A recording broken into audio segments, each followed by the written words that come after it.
once I met the coach, male coach, and just the fact that I'm talking with you, not with him, just shows my preference. Because that coach's like approach was more like, maybe men doesn't need to verbalize that much.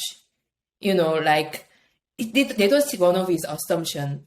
Like in the movies, like when men bond to each other, they just go to fishing, or like they just sit in silence, or just they somehow feel each other magically without much talking. Yeah. While that can happen, it's very similar to sitting at home and hoping that Mr. or Mrs. Right will just swoop in like Prince Charming, and suddenly you'll have an amazing relationship. Like, that's entirely just rolling the dice and hoping that the numbers come up to connection, basically. Yes. Yeah. Now, are all men going to be able to really eloquently and directly express their emotions? No. Is it 100% necessary that they do it all the time? No. It is easier for men to bond with other men without saying much. And like everybody that a man could benefit from a little bit more skill and development in verbally expressing their emotions, particularly with their intimate partners. And then from my experience, certain women are okay with less verbal expression, and certain women need more verbal expression from their partner.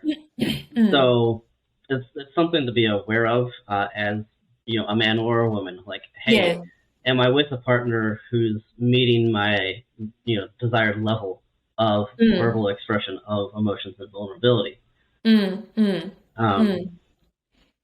And that being said, even as a dude in a intimate relationship with a woman, you're not going to want to express everything to her. Yes. Like that's a little much. Like it's largely in general, because it's a little much for any one person to receive all of a different person's emotional expression, no matter how you guys are connected, whether it's a friendship or a coworker or an intimate relationship. Like, that's a lot to receive from one person. Yes.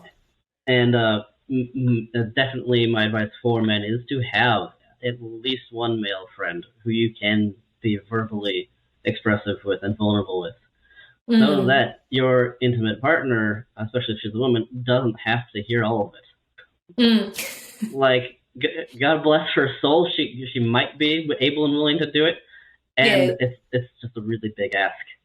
And it's usually going to have an impact.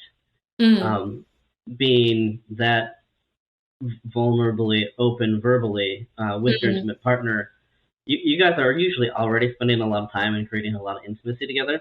And nobody I've met has an infinite level for receiving intimacy and vulnerability. So it's natural and healthy to have some space and some some space in the relationship. So, if you're constantly verbally expressing yourself to your partner, man or woman, that's going to take up all of that space. There'll be no room for much of anything else, including the awesome, passionate, wild, and crazy, or slow and sensual sex that you want to have.